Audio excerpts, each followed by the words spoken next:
What sticks out to you this morning? Well, obviously Clay's performance, just amazing. One of the great individual performances I think we've ever seen. But I think what stands out the most is just our team's grit and hanging in there after getting blown out twice in Oklahoma City to show that kind of heart and grit was great. And we just hung around long enough to take the game at the end.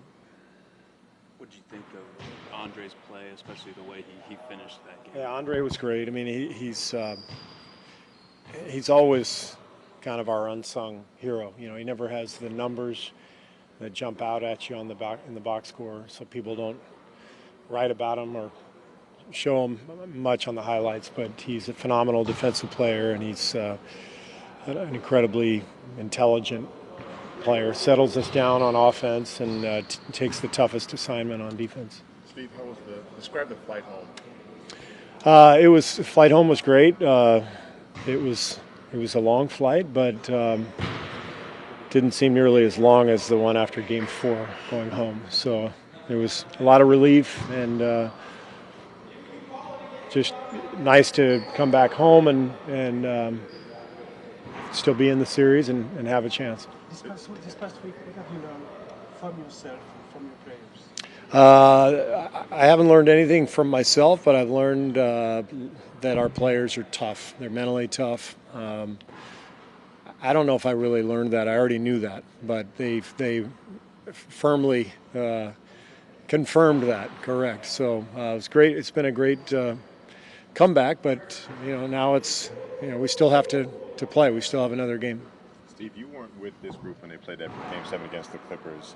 Has there been any discussion about that or the lessons learned from that? If there has been, it would have been between the players.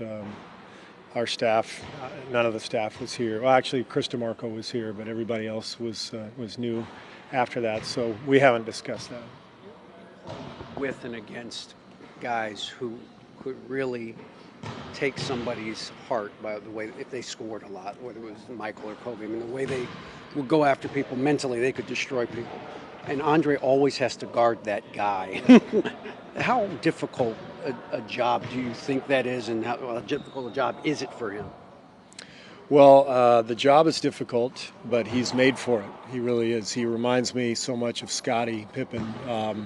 His body type, his intelligence, his ability to read what's happening at both ends, but particularly on defense, the instinct is there, and Andre, he knows that's going to be his job, and he's always up to the task. I don't think it could be that fun.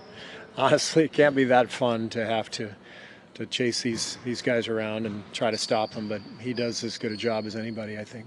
Does that allow you to let him freelance a little bit more than you might let somebody else freelance defense?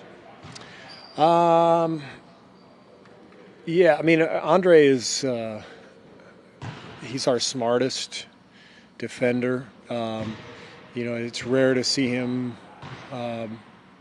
be in the wrong place, and so if you put him in a kind of a rover role, center field role, he can see everything. But when you're playing Durant, there's not a whole lot of freelancing because you got to stay attached to him. So he does a great job, and he knows that just like all great defenders, Bruce Bowen was like this. You just try to make it as difficult as possible, and guys like KD are going to get their points. You just try to force them to hit tough shots and don't get discouraged when they make them. You played in a couple Game 7s yourself. What memories stick out to you, particularly 98 when you knocked out Casey? Well, it's great to be at home for Game 7. It's everybody sort of approaches it differently. I think according to your own personality, you can be nervous, you can be overhyped, you can be excited, but the biggest thing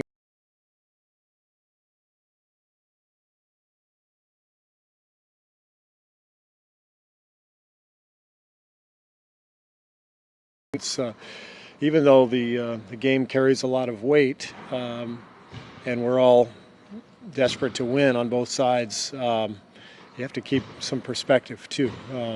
It's not the end of the world one way or the other. It's a basketball game. Go out and enjoy it, embrace it, and whatever happens, happens. How do you manage to do that? You mentioned fun a lot, and with all the pressure and your jobs are at stake in a way. How do you create an area to have fun in basketball? I think just having players who already have a pretty good life perspective, have good balance in their lives, families, they understand, and it's easy to lose perspective at times with the pressure and the attention from the media, from the fans, everything else. But when you have guys who kind of get it, you're able to sort of pair all those other things off. You peel off the sides and you go, yeah, this is a basketball game. This is what we get to do for a living. They pay us a lot of money to do it. We're blessed. We're lucky, and so this is stuff we should embrace. And when you look back on it years later, I mean, I think about my 3 Game 7s, and I remember being nervous and excited, and I wish I could go back and play another one. Steve, it's like to coach 2 players who don't appear to lose their confidence after they've missed several shots. Yeah, I mean, Steph and Clay are as good as anybody I've ever seen in terms of just moving forward, taking the next shot, making the next play, not worrying about a miss or even several misses. And that's the right mentality. It's a difficult mentality to achieve for a lot of people, but not for them. They have so much belief. And I think they take so much joy out of the game and making shots and playing freely and loosely. It seems to come very naturally for both of them to just get out there and let it fly. Steve, what are the potential pitfalls you have to safeguard against in Game 7? Just don't overthink. We have a pretty simple game plan. There's a few keys that we know we have to cover. And don't think about anything else other than what we have to do in the game. These guys have been playing basketball their whole lives, so everything comes pretty instinctively to them anyway. And but in a Game 7, there's nerves, there's jitters, all that stuff. But once the game starts, just lock in and enjoy it. As a couple guys mentioned after the game last night that just because they won Game 6 and going home now doesn't mean that the series is over. It's as if they're reminding themselves that just because you're at home, you can't afford to presume victory. Is that a potential concern at all? No, no. I mean, our players already talked about it after the game. Doesn't guarantee anything. The only thing we guaranteed was one more game and on our home floor. So let's take advantage of that by being extra prepared and ready. And there's no chance of anybody letting their guard down. We're playing a great team. We know that. We got our hands full with them. They got their hands full with us. It's a great series, great basketball. And as I said, we should enjoy the challenge and the opportunity to be a part of it. There's, I guess, 27 teams that are sitting at home wishing they could be in our shoes. As a former player, is it frustrating to not be out there on the court? Or are you glad? I can barely walk anymore, so. I mean, like knowing that the kind of player that you were, is it frustrating to coach those games? Or? No. I mean, it's. I have great memories of playing, and I do miss those days. But I had more than my fair share of opportunities to play, and we all get older, we move on, and now I'm doing something that I love, and it's fun to be a part of this team and take on this challenge. It's different as a coach. It's you're thinking more about your players than yourself. As a player, you think about yourself. How do I prepare myself to play in this game? How do I get myself in the right frame of mind? And as coach, you're thinking about all your guys and trying to help each and every one of them. You started Andre in the second half last night. Is that something you could see from the opening tip? I don't know. We did it. We've never done it. Never changed at halftime. Last year, obviously, we started Andre in the finals for a few games, but we just felt like it made sense given the circumstances. I don't anticipate doing it to start the game tomorrow, but we're going to meet as a staff here in a few minutes, and we'll talk about all those things. Did you mostly give the guys a day off their legs today? Yeah, they have the day off. We're not going to watch film. It's a day to just re-energize and get treatment, get sleep, relax, and for Andre and Steph, they can watch some golf on their couch, and everybody else can get outside, get some sunshine, hopefully, and get ready for tomorrow. How important is the coach for Game 7 mentally? How important is what mentally is for me or for the players? What you bring to the players? Well, that's kind of our job as a staff, is to help our guys any which way, whether it's game planning or frame of mind, and so we try to help each and every one of them. Everyone's different. Everyone approaches the game differently, and I think we'll be ready. Why do you think your smaller lineup was more effective last night than it had been during the series?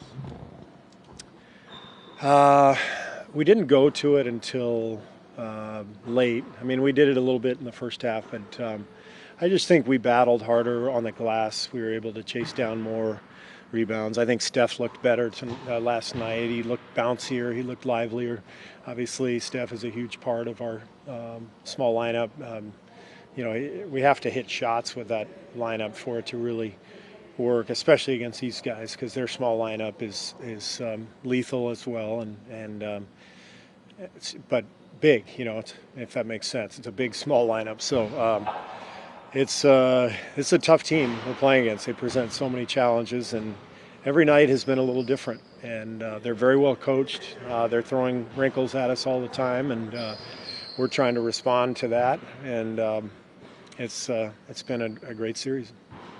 Would you consider the team's victory as a team effort? Will I consider? Would you consider the team victory as a team effort, as a teamwork? I didn't quite get what I consider the team's team as work? yeah. I mean, it was a team effort. I mean, everybody contributed. The guys on our bench were so energetic, and I thought that helped fuel our team. Just that joy and that passion that we have to play, and the bench guys picking everybody up. So it was a good night. Steve, you mentioned momentum last week and just getting one win back to get that. I mean, do you feel two wins that you had to have coming back here, you have that a little bit? Yeah, down 3-1, you have to approach it like win the next one and try to. And we got obviously a big one last night to stay alive, and now we've got some momentum, but it can work in reverse. One game changes everything, and we've got to come out and play our game, play well to finish the series out. Last question, is that it? Great, thank you. Our game, play well to finish the series out. Last question, is that it? Great, thank you.